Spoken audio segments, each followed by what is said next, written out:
नमस्कार मित्रों, मैं अभिषेक सिंह आपके सामने एक बहुत ही महत्वपूर्ण विषय पर चर्चा करने के लिए आज यहाँ पर उपस्थित हुआ हूँ। जैसा कि लॉकडाउन चल रहा है और बहुत सारे हमारे मित्र, हमारे युवा वर्ग के लोग, यहाँ तक कि हमारे बुजुर्ग भी वेब सीरीज देख रहे होंगे और वेब सीरीज के भीतर जो कंटेंट है उसको भी बड़े मनोरंजन के साथ कहीं ना कहीं देख रहे होंगे, समझ रहे होंगे और उसको अनुभव प्राप्त कर रहे होंगे।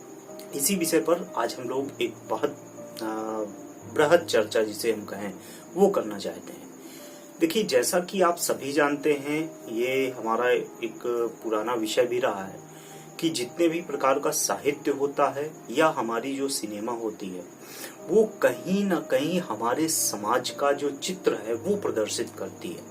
इसका सीधा सा मतलब है कि जैसे जैसे समाज बदल रहा होता है, समाज में जैसे जैसे व्यापारिक गतिविधियां हो रही होती हैं, समाज में जैसे जैसे सामाजिक गतिविधियां बदल रही होती हैं या नई तकनीकी आ रही होती है या जो भी हम कहें, वो जो भी नया ढंग, नयापन स्थापित हो रहा होता है वो कहीं ना कहीं फिल्में और साहित्य अडॉप्ट करता है और उसी सोच के आधार पर, उसी कल्पना के आधार पर हमारी फिल्में भी अपने आप को प्रदर्शित करती हैं। ये तो हम बिल्कुल सीधी सी बात है, सबको जानते हैं। और सबसे दूसरी बात ये है कि अब तो 21वीं सदी का भारत है जो बहुत तेजी से भाग रहा है और 21वीं सदी का ये जो भारत है, युवा है भारत, यहाँ की 65% जो पॉपुलेशन है वो 15 to 59 एज ग्रुप की है।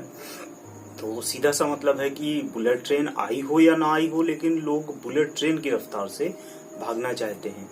और आज की स्थिति में लोग artificial intelligence, drones, robots, robotics या इस तरह की जितनी भी टेक्निकल से टेक्निकल या नए जनरेशन की एक्टिविटीज हो सकती हैं वो सब करने को तैयार हैं और सब कर रहे हैं। बहुत अच्छी बात है, ये कहीं ना कहीं एक बहुत ही बेहतरीन स्थिति।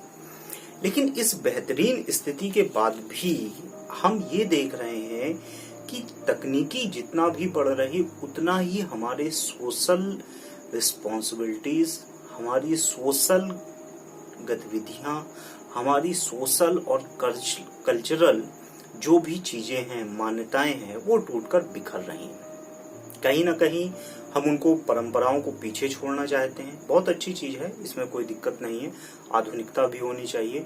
समय के साथ अगर नहीं बदलेंगे तो भी हम नष्ट हो जाएंगे और समय के साथ बदलना ही कहीं ना कहीं अपने आप को आगे बढ़ाना भी होता है, ये भी स्थिति है। तो सीधी सी बात है, हम भी बढ़ रहे हैं। लेकिन इस सभी के साथ में जो बदलाव आ रहा है उसमें हमारा सामाजिक समरसता और हमारा सामाजिक रस, वो दोनों ही बदल रहे हैं। समरसता भी बदल रही है और हमारा रस भी बदल रहा है। और सबसे ज्यादा बदलाव जो आया है वो रस में आया है।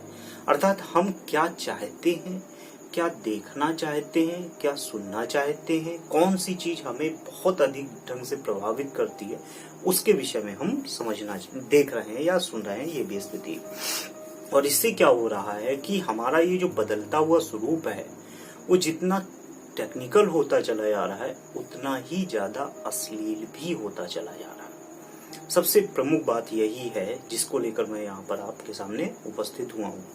जैसे हम लोग, अगर आपको याद हो, आज से 10 साल पहले या 15 साल पहले के जो लोग थे और हम लोग बहुत ही छोटे से कंटेंट, रागनी एमएमएस जैसे कंटेंट पर चर्चा बिल्कुल भी नहीं करते थे, या अगर करते भी थे तो अपने बहुत ही क्लोजेस्ट फ्रेंड जो होते थे, जो हमारी बातें कहीं और नहीं शेयर कर सकते हैं, हमें मालूम है ऐसे लोग, बेस्ट फ्रेंड जिन्हें कहते हैं, उन्हीं से हम लोग आपस में चर्चा कर लेते थे बहुत ही ज्यादा। नहीं तो अगर टीवी पर हम देख रहे हैं कि जो पिल्स होती हैं, कंडोम्स होते हैं, उनके जो ऐड आते हैं तो वैसे तत्काल ही चैनल बदल लिए जाते थे, ये सब स्थितियां।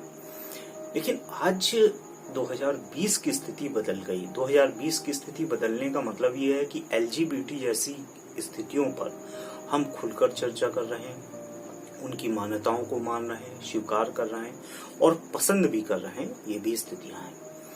और दूसरी चीज ये है कि ये बढ़ता चला जा रहा है, ऐसी बातें ही नहीं, ऐसा कल्चर ही पूरी तरह से बढ़ता चला जा रहा है, ये सारी। अब ठीक है कि खुले मंच पर इन पर चर्चा हो रही है, लोग बातें कर रहे हैं। और ये भी अच्छी बात है कि जो भी घरेलू लोग हैं, माता पिता हैं या परिवार के बड़े सदस्य हैं, वो नई पीढ़ी को कहीं ना कहीं इसको लेकर जागरूक कर रही, इसके विषय में चर्चा उनसे कर रही, उनको बातें बता रही, जिससे कहीं ना कहीं वो भ्रमित होने से बच जाएं। ये आज की कल्चर की इसमें सबसे बेहतरीन बात भी है।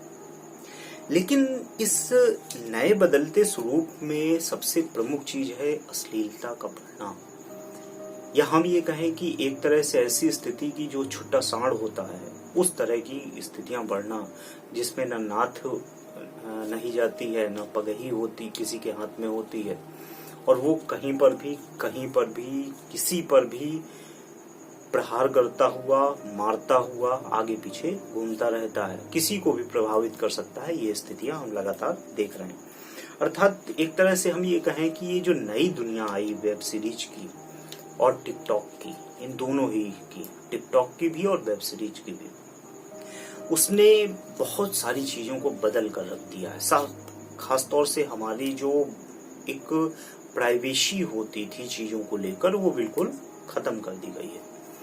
हालांकि वो अलग बात है कि बहुत बड़े निर्देशक निर्माता अभी इस पर नहीं उतरे, लेकिन भविष्य में उतरेंगे, ये भी है।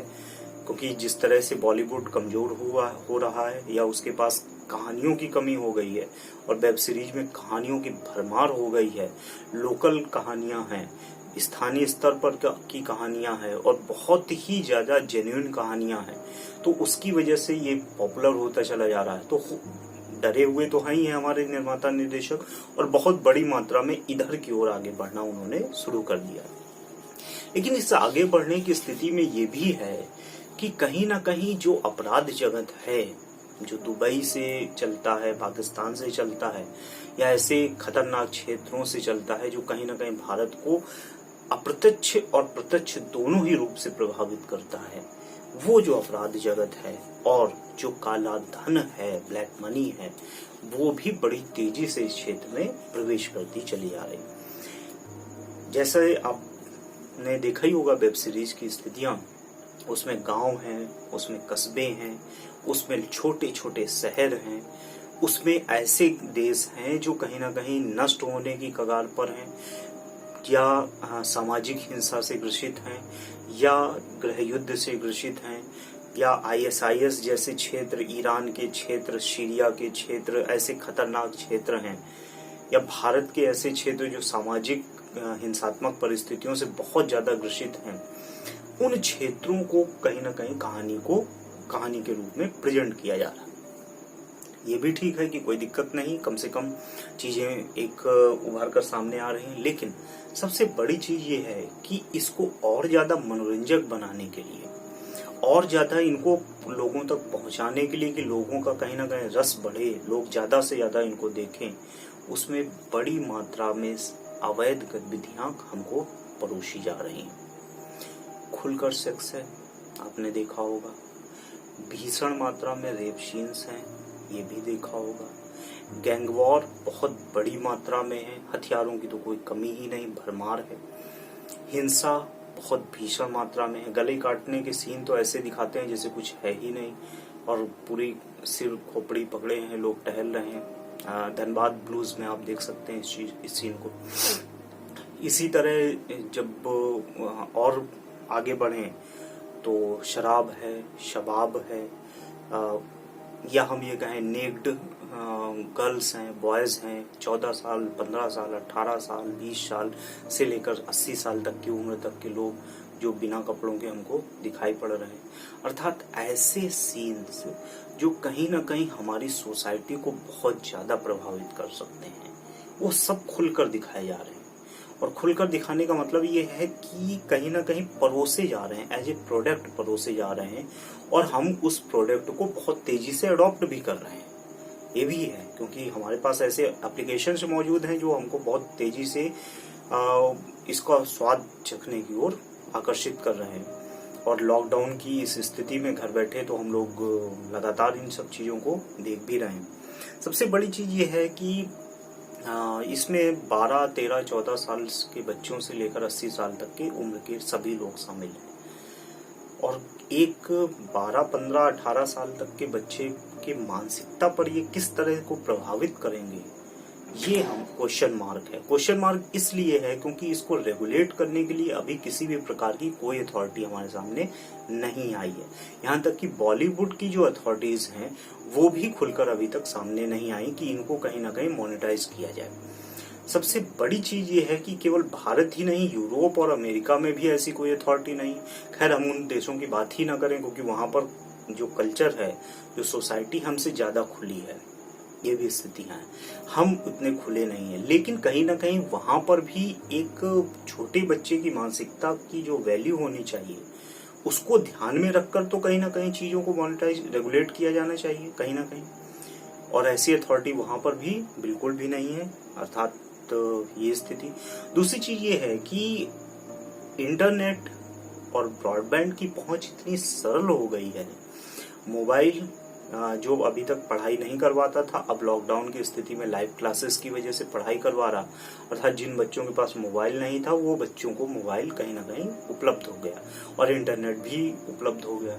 तो पहुंच जो है, सरलता जो है, सहजता जो है, वो हद से ज्यादा कहीं ना कहीं हो गई है। ये एक और बेहतरीन स्थिति बनी है जिसने इन सब चीजों को, इन गतिविधियों को और ज्यादा प्रमोट किया है। दूसरी चीज ये है कि वेब सीरीज पर काम करने के लिए अब स्थिति यहाँ तक चली गई है कि ऑडिशंस होते हैं, लाइनें लगती हैं। 14-15 साल से लेकर 80 साल तक की उम्र के बुजुर्ग तक, हर उम्र के लोग यहाँ पर लाइन लगाकर ऑडिशन देते हैं और इस ऑडिशन में वह हर वो काम करने को तैयार हैं जिससे उनको वेब सीरीज में काम मिल सके। अर्थात अब सीन में क्या दिखाया जाएगा उससे मतलब नहीं, एज ए प्रेजेंटेशन क्या होगा उससे भी मतलब है, वो भी खुलकर किया जा रहा है। मतलब एक तरह से हम ये कहें कि जो एक कैंपेन था कास्टिंग काउच और मीटू जैसे, वो बिल्कुल अब अर्थहीन हो गए हैं, उनका कोई अस्तित्व नहीं बचा है। जिस तरह के सीन्स हम वेब सीरीज पर देखते हैं उसके कारण, अगर बचा है तो कोई बता दे कैसे बचा है। कि अगर वो सेक्रेड गेम जैसी फिल्म देख रहे हैं, या एक थी बेगम जैसी स्थिति देख रहे हैं, मस्त राम जैसी स्थितियां देख रहे हैं वेब सीरीज में, प्लस धनबाद ब्लूज जैसे वेब सीरीज देख रहे हैं, माया जैसे स्थितियां देख रहे हैं, शॉर्ट्स जैसे वेब सीरीज देख रहे हैं, तो आप ये बताइए कि फुली एडल्ट कंटेंट पर बेस्ड जो वेब सीरीज हैं वो कैसे ऐसे कास्टिंग काउच और मीटू को प्रमोट कर सकते हैं। तो सीधा सा मतलब है, जो खुल रहा है वो बिक रहा है और जितना खुल रहा है उतना ज्यादा बिक रहा है। तो ये जो स्थिति है ये क्वेश्चनेबल है कि हमारी एजेंसीज क्या कर रही हैं, कि भारत सरकार की एजेंसी क्या कर रही है, बॉलीवुड की एजेंसीज क्या कर रही हैं, जो बड़े बड़े कर्ता धर्ता हैं हमारे, जो बहुत संदेश तरह तरह के देते हैं, वो इस पर क्वेश्चन मार्क क्यों नहीं लगा रहे हैं। बहुत सारे एजेंसीज जो बहुत धार्मिक प्रवचन देते हैं तरह तरह की, जरा सी हल्की सी कोई गलती हो गई तो उस पर तरह तरह के रेगुलेशन देते हैं, हमारे कोर्ट से लेकर और भी बहुत सारे, वो सब क्या कर रहे हैं। सबसे बड़ी चीज ये कि इनको लेकर कोई भी आगे नहीं बढ़ रहा। बी ग्रेड कंटेंट जरूर है, हम आलोचना भी करते हैं इसकी, ये भी स्थिति है और करनी भी चाहिए। मैं इसकी शुरुआत कर रहा हूं कि आप भी आलोचना करिए और हम भी करें।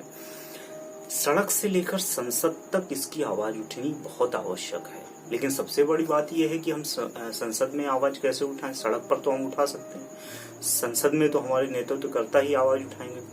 लेकिन उन नेतृत्वकर्ताओं के ऊपर एक क्वेश्चन मार्क ये है कि आज से 2 साल पहले जब जितनी भी एडल्ट वेबसाइट थी, पॉर्न वेबसाइट थी, उन सभी को सरकार ने रेगुलेट करने की घोषणा की या उनको बैन करने की घोषणा की, तो सबसे पहले हमारे संसद पे बैठे हुए लोगों ने इसका विरोध किया, क्योंकि इंटरनेशनल लॉबी के साथ मिलकर करोड़ों रुपए की आय है उनकी, और वो बहुत सारे, हो सकता है कि ऐसे भी लोग हों जो इस पर मिलकर कहीं ना कहीं काम कर रहे होंगे, हमें नहीं मालूम कि कौन लोग होंगे, लेकिन हो सकता है ऐसे लोग हों, तभी उन्होंने विरोध भी किया।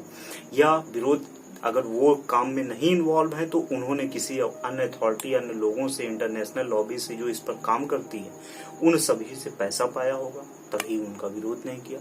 तो ये क्वेश्चन मार्क है हमारी संसद पर, हमारी भारत सरकार पर, हमारी जो रिस्पॉन्सिबल एजेंसीज हैं, चाहे वो बॉलीवुड के भीतर हो, टॉलीवुड के भीतर हो या किसी भी वुड के भीतर हो, सभी पर कि क्या यह इतना एडल्ट कंटेंट इतनी सरलता से, सहजता से 12, 15, 16 साल तक की उम्र के बच्चों के पास पहुंचना चाहिए अथवा नहीं पहुंचना चाहिए। प्लस इसको रेगुलेट करने के लिए क्या प्लानिंग है आपकी? क्या भविष्य में आप इसको रेगुलेट करेंगे कि भविष्य में इसको बिगाड़ देंगे? अगर नहीं बिगाड़ेंगे तो फिर चीजों को फ्री कर दीजिए भाई, क्योंकि पॉर्न साइट जितनी है वो इतना नुकसान नहीं पहुंचाएंगी, वेब सीरीज ज्यादा नुकसान पहुंचाएंगी। क्यों? क्योंकि जब वो साइड हम देखते हैं, एडल्ट साइड, तो बच्चे डर जाते हैं, किसी को नहीं बताते हैं कि हम देख रहे हैं कि नहीं, फोन बंद करके रख दें। लेकिन यहाँ तो मम्मी पापा, बच्चे, भाई बहन सभी मिलकर देख रहे हैं, तब आप कैसे कहेंगे कि आप रोक पाएंगे? अर्थात सोसाइटी का डिस्क्रिमिनेशन जो है वो बहुत बुरी तरह से हो जाएगा। तो इससे अच्छा है कि इनको अभी से रेगुलेट किया जाना चाहिए। जितने भी ऐसे हमारे एप्लीकेशंस हैं, नेटफ्लिक्स हो सकता है, वूट हो सकता है, जियो सिनेमा हो सकता है, मैक्स प्लेयर हो सकता है, या जो भी हैं अमेजॉन प्राइम जैसे, उन सभी को रिस्पॉन्सिबल बनाना चाहिए कि आप ऐसे कंटेंट नहीं अपलोड करेंगे किसी भी हाल में, और करेंगे तो आपके ऊपर रेगुलेशन लगेंगे या आपके ऊपर कार्रवाइयां होंगी। और यह आज समय की मांग है, नहीं भविष्य में बहुत ज्यादा दिक्कतें उत्पन्न हो जाएंगी जिसकी हम कल्पना भी नहीं कर सकते। यही एक बहुत प्रमुख मुद्दा मुझे दिखाई पड़ा, इसलिए मैं इस पर चर्चा करना चाहता था। और आप भी इस पर आवाज उठाइए, ज्यादा से ज्यादा जितना हो सके, बहुत जरूरी विषय हो गया है। बहुत बहुत